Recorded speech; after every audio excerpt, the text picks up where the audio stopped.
আলামিন আহমেদ নামে এক ভাই জানতে চেয়েছেন যে আজানের পরবর্তী দোয়াতে অনেকে ওয়াদ-দারাজাত আর-রাফিয়া এই বাক্যটি বৃদ্ধি করে পড়তে শোনা যায়, হাদিস দ্বারা তা প্রমাণিকতা আছে কিনা।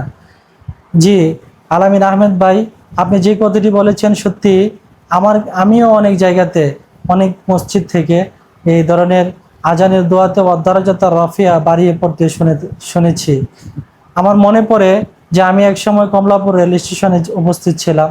কোনো এক আজানের পরবর্তী দোয়াতে পার্শ্ববর্তী কোনো এক মসজিদের শুনতে পেলাম, সেখানেও দোয়ার মাঝে ওয়াদ-দারাজাত আর-রাফিয়া বৃদ্ধি করে পড়েছে। বিশেষভাবে আমাদের দেশে তথাকথিত সুন্নিপন্থী বেদাতি যে সমস্ত মসজিদগুলো আছে, সে মসজিদ থেকে বেশিরভাগ দোয়াতে এই শব্দটি বাড়িয়ে পড়ার আওয়াজ আমরা শুনতে পাই। আমরা যদি দলিলের আলোকে এই বিষয়টা নিয়ে পর্যালোচনা করি, তাহলে আমাদের সামনে যে বিষয়টি স্পষ্ট ফুটে আসে, সেটি আজকে আপনাদের সামনে আমি আলোচনা করব ইনশাআল্লাহ তাআলা।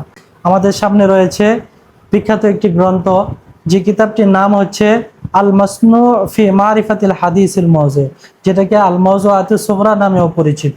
এই কিতাবটি লিখেছেন বিশিষ্ট ইমাম, ফকিহ, মুহাদ্দিস আলী আল কারি আল হারামি মক্কি রাহিমাহুল্লাহু তাআলা, যেই মহান ব্যক্তি 1014 হিজরিতে ইন্তেকাল করেছেন। তিনি তার এই কিতাবের মাঝে, কিতাবের 100 পৃষ্ঠার 132 নম্বর হাদিস, তিনি পরিষ্কারভাবে এই বিষয়টাকে তাহকিকের সাথে এখানে উল্লেখ করেছেন।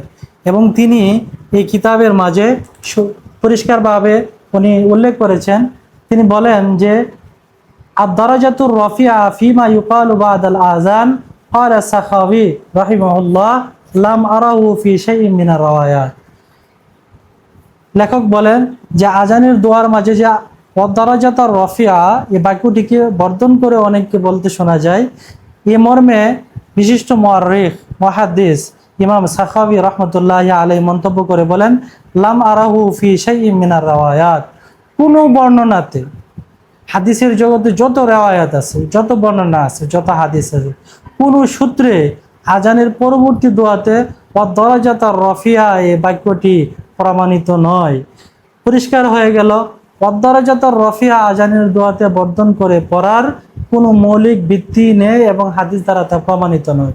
শুধু তাই নয়, এই কিতাবের যিনি তালিক করেছেন, যিনি তাহকিক এবং তাখরিজ করেছেন, আরব বিশ্বের বিখ্যাত একজন মুহাদ্দিস, ফকিহ, গত শতাব্দীর বিখ্যাত সুপ্রসিদ্ধ আলেম শেখ আব্দুল ফাত্তাহ আবু গুদ্দা রাহিমাহুল্লাহু তাআলা আনহু, তিনি কিতাবের তাহকিকের মাঝে এই বিষয়ে আলোচনা করতে বলেন, ফাআম্মা জিয়াদাতু বাযিন নাসি ফি হাযা দুআ আল্লাহুম্মা রাব্বা হাযিহিদ দাওয়াতিত তাম্মা ওয়াস সালাতিল কায়িমা আতি মুহাম্মাদানিল ওয়াসিলাতা ওয়াল ফাযিলা ওয়াদ দারাজাতার রাফিআ ফাহিয়া জিয়াদাতুন লা আসলা লাহা। আব্দুল ফাত্তাহ আবু গুদ্দা রাহিমাহুল্লাহু তাআলা আনহু বলেন, আজানের পরবর্তীতে যে দোয়া রয়েছে, আল্লাহুম্মা রাব্বা হাযিহিদ দাওয়াতিত তাম্মা ইলা আখিরিদ দোয়া, শেষ পর্যন্ত দোয়ার পরে তিনি বলেন, এই দোয়াটা যে ওয়াদ-দারাজাত আর-রাফিআ পাঠ করার যে প্রচলন, বাড়ানোর যে প্রচলন কিছু কিছু মহলে রয়েছে, ফাইয়া জিয়াদাতুন লা আস্তালাহা, এটা এমন একটি বর্ধন এই দোয়াতে যার কোনো মৌলিক ভিত্তি নেই, যার কোনো অস্তিত্ব হাদিস জগতের মাঝে খুঁজে পাওয়া যায় না।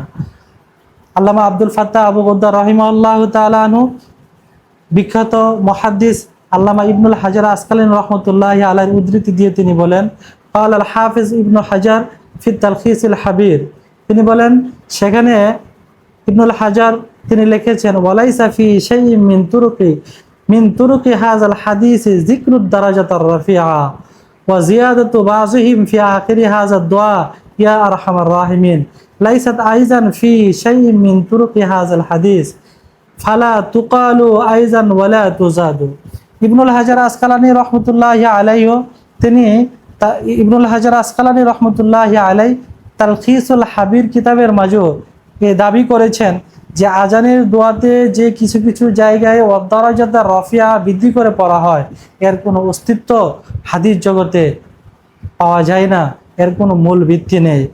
পরবর্তীতে শেখ আব্দুল ফাত্তাহ আবু গুদ্দা রাহিমাহুল্লাহু তাআলা আনহু সমাধান দিয়ে তিনি বলেন, ফালা তুকালু আইজান ওয়ালা তুজাদু, অতএব যে বাক্যটি আজানের দোয়ার মাঝে হাদিস দ্বারা প্রমাণিত নয়, এরকম কথা, এরকম বাক্য আজানের মাসনুন দোয়াতে বর্ধন করে বলা এবং বৃদ্ধি করা দুটোটাই নিষিদ্ধ, কোনোটাই করা যাবে না। তো তিনি পুরস্কার দাবি করেন, ফালা তুকালু আইজান ওয়ালা তুজাদু, এরকম বলাটাও যাবে না, এরকম বৃদ্ধি করাও যাবে না।